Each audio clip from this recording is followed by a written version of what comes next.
repasamos bien todo este comunicado muy extenso que acaba de emitir la oficina del presidente y charlamos de lo que pasó en Baltimore, eso en el plano internacional, porque fue el título del día, un barco que se estrelló con un puente, el puente se cayó, hay muchísimas novedades, están buscando al menos a 6 personas, hay autos sumergidos, así que contamos todo eso. Claro, porque ese puente pasaba, era muy de madrugada, pero así todo, había tránsito en ese puente y el barco ese con contenedores de Maersk, de la empresa Maersk, creo que es holandesa, ¿no?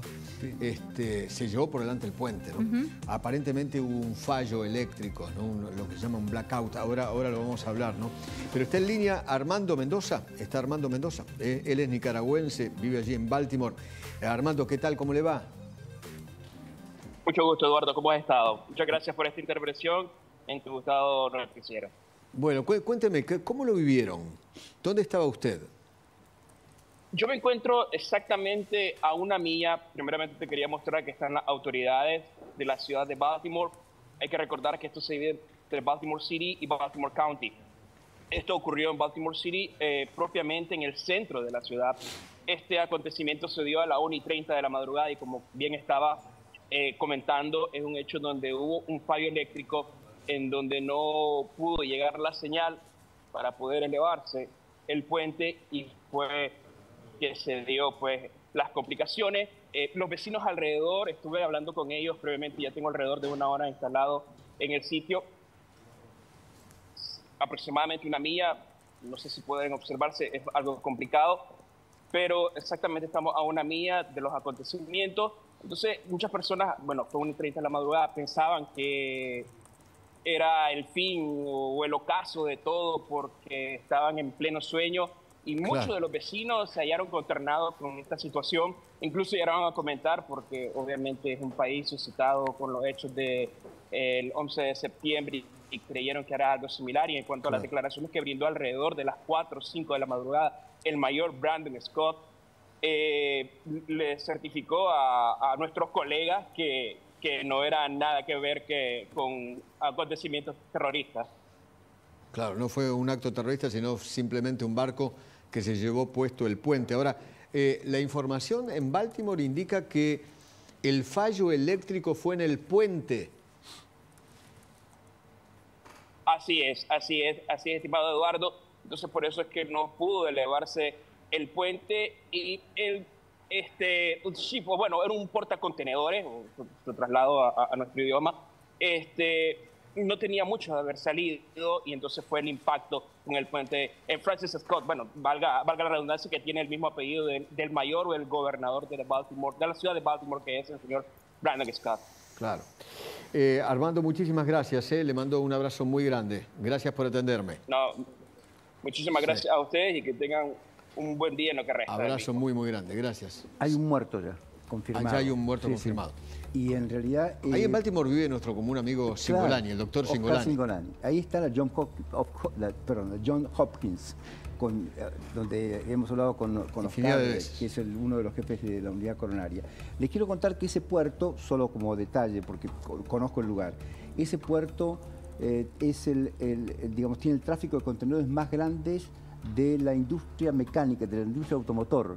Ford y General Motors despachan autoparques y autos a partir de allí. Es como una especie de especialización de ese puerto en particular. Así que hay mucho movimiento de barcos. Evidentemente, este es un puente que se eleva para permitir que pasen los barcos. No lo hizo y el barco se lo dio por delante. Bueno, Francisco Álvarez es argentino, está allí en Baltimore. Francisco, un gusto. ¿Qué tal? ¿Cómo va? Hola, buenas tardes. ¿Cómo estás? Bueno, contame todo lo que sepas. Bueno, estamos acá en el Baltimore Harbor, unas 2-3 millas de donde sucedió el hecho. En general, los barcos pasan por abajo del puente para entrar a esta área. En general, los barcos de turismo. No llegan los barcos de contenedores hasta esta zona. La zona portuaria está más hacia la derecha. Hasta ahora, lo que se sabe, encontraron a una de las víctimas. Lo encontraron hace poco. Sigue habiendo muchísima actividad de policía, bomberos, FBI, helicópteros, todo el tiempo sobrevolando la ciudad de Baltimore, tanto de la policía como de la Guardia Costera. Hasta donde sabés, ¿dónde estuvo la falla? Porque hay dos versiones.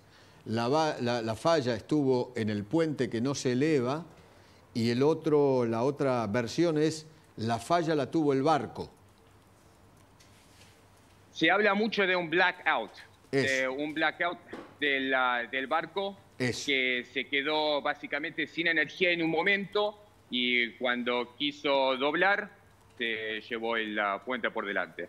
Exactamente, esa es la historia, Así que, ¿cuántos desaparecidos hay todavía? No está confirmado porque no se puede saber cuánta gente había en el puente en ese exacto momento.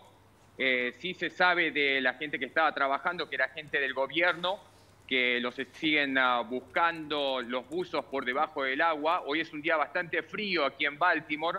Las temperaturas del agua deben estar en 2 grados aproximadamente y están usando un tipo de tecnología sonora para poder detectar autos y personas debajo del agua. Claro, debe ser muy profundo en ese lugar justamente, ¿no? Porque son barcos de gran calado. Así es.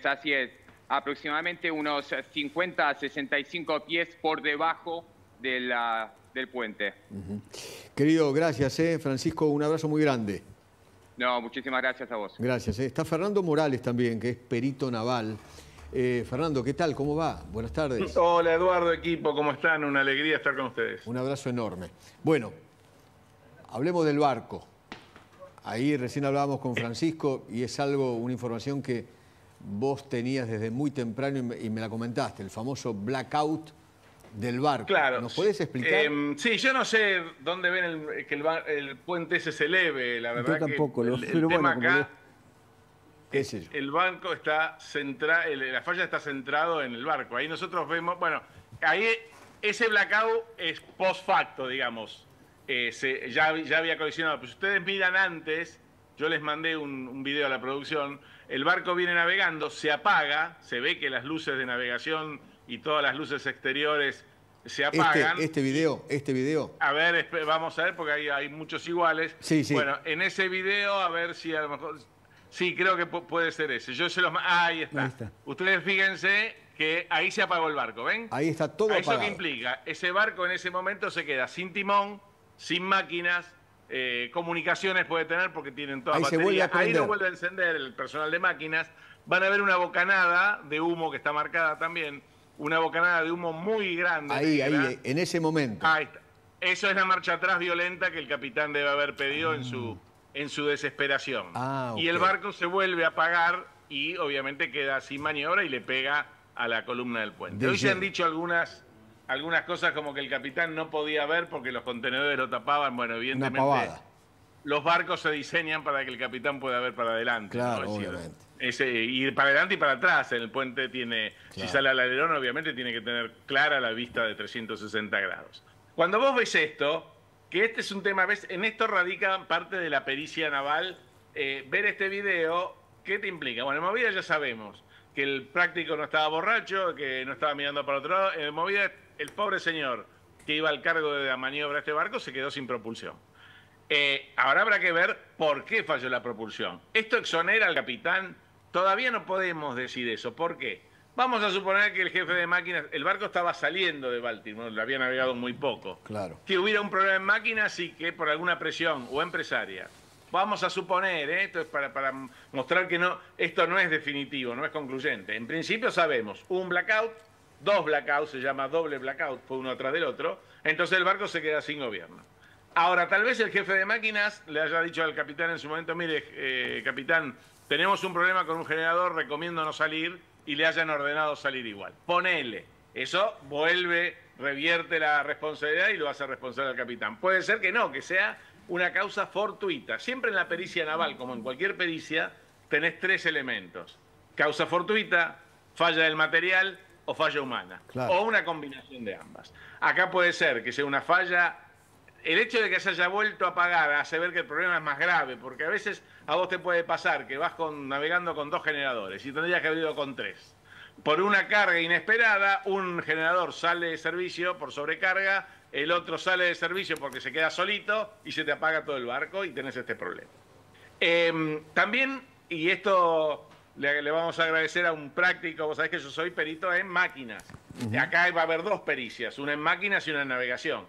Recién hablaba con un colega práctico, con Cristian Caraccioli, práctico de nuestro río Paraná, y me recordaba que cuando vos cruzás por el puente de Zárate, por ejemplo, es obligatorio que el capitán tenga prevista, sea un buque nacional o extranjero, prevista la maniobra en proa para una emergencia, es decir, un hombre en proa listo a fondear, a tirar el ancla a la pendura, es decir, salido de su calzo, listo para fondear por si se queda sin máquinas. ¿Es obligatorio en ese puente? No lo sabemos, porque son reglamentaciones que si bien tienen a ser internacionales, habrá que ver la Autoridad Marítima de Estados Unidos qué previsiones tiene para pasar por ese puente. Contame una cosa, Fernando. Sí. ¿A cuántos nudos se supone velocidad, no? ¿A cuántos nudos se supone que a esa altura del puente venía el barco? Bueno, según me decían, iba a 10 nudos. ¿10 nudos? Es mucho. 10 nudos, sí. Es mucho. Es decir, mucho. Para una rápida conversión uno siempre tiene que tener esta regla mnemotécnica. Multiplicás por 2 y le restás el 10%. O sea, 10 por 2, 20, menos 2, 18 kilómetros por hora. Ok. Eso para también el hay agua, una cosa. Para el agua es mucho, ¿no? Es mucho y va a depender también de la corriente y de la velocidad de maniobra, de buena maniobra que tenga el buque, porque a lo mejor esa era la velocidad óptima para maniobrar con seguridad. ¿Qué buque es este? ¿Cuántas toneladas tenía el barco en ese momento? Claro, 102.000 toneladas. Mamma es decir, mía. Desplazamiento. ¿Qué es el desplazamiento? Siguiendo el principio de Arquímedes, es el peso del volumen de agua que desaloja un cuerpo cuando se somete. Entonces, el agua que desplaza ese barco cuando vos lo sumergís, el agua se corre, porque está el barco. Desplaza 102.000 toneladas de agua. Suponiendo agua dulce, son 102.000 toneladas de un líquido que cada litro pesa 1 kilo, así que son millones y millones de litros de agua. Bien, y la eslora del barco es de 300 metros, 3 cuadras, y el ancho es de 42 metros, es decir, media cuadra. Es una dimensión considerable. No te pude conseguir, lo estuve buscando, la cantidad de teus. Un teus es un contenedor de 20 pies. Lleva miles de teus. Es decir, un contenedor de 20 pies es un teus. Si lleva un contenedor de 40 pies, son 2 teus, porque se cuenta, aunque sea un contenedor, se cuenta por 2. Es un contenedor de gran porte, que además, cuando se queda sin gobierno, su manga, si el barco va derecho, bien paralelo al curso del agua, tiene 42 metros. Pero si se inclina, ya la manga pasa a ser mayor, porque la distancia de una banda a la otra se amplía porque está de costado. Se llama manga aparente eso. Evidentemente es una desgracia, no trajo consecuencias a la tripulación del buque, pero sí hoy hablaban de 20 desaparecidos. No sé si yo estuve todo el día reunido. Sí, 6 autos. Pero 6 autos. ¿cómo? Claro, por los autos. Hasta ahora encontraron una persona muerta. Ahora, porque una diferencia, te marco, la gente que debe estar con el puente de Zárate, que es un puente más moderno y que tiene esas masas de hormigón que lo protegen. Este es un puente diseñado en una época en donde semejantes monstruos no navegaban por ese río. Eso, Fernando. El puente quedó antiguo respecto a la navegación.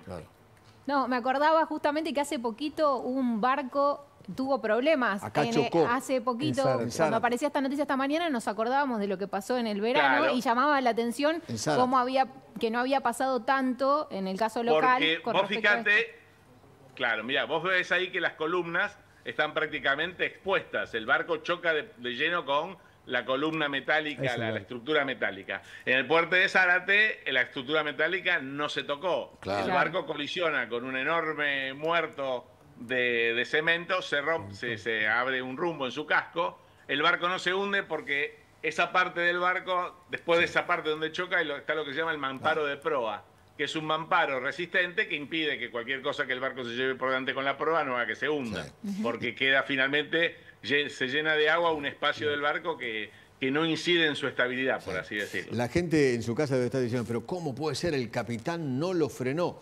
Porque deben creer que en el agua las cosas se comportan igual que en el pavimento. Y eso no ocurre de esa manera, ¿no? Bueno, por más que tires inercia, ¿no? Claro.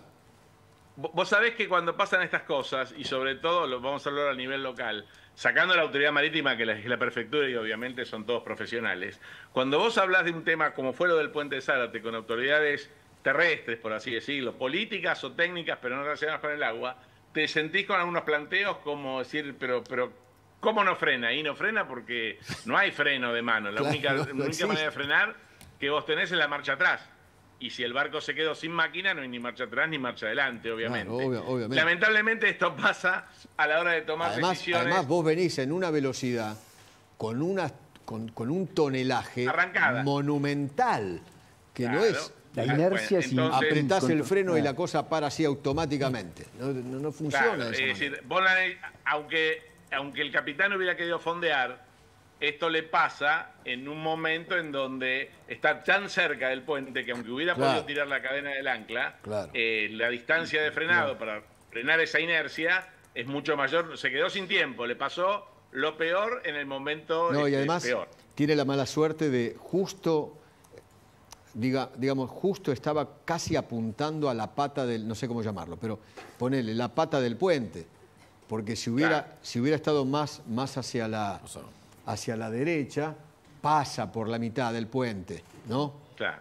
Ahora que se arma lo apasionante, dejando de lado la tragedia, apasionante de esto es cómo empieza ahora cada detalle de las pericias, van a incidir para ver quién es responsable, qué seguro paga, cuál es la responsabilidad de la carga, cuál es de la empresa. La empresa dueña del barco es una cosa y la empresa que lo opera es otra. Bueno, esto es una cosa apasionante que hay todo un capítulo de derecho marítimo que es el destinado a las averías que se dividen en dos. Simples o particulares o comunes o gruesas. Gruesas cuando todos pagan.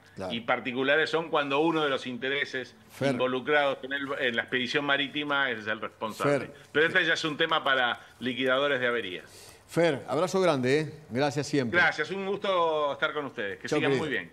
Fernando Morales, perito naval. Si tenés oro, joyas, brillantes, relojes...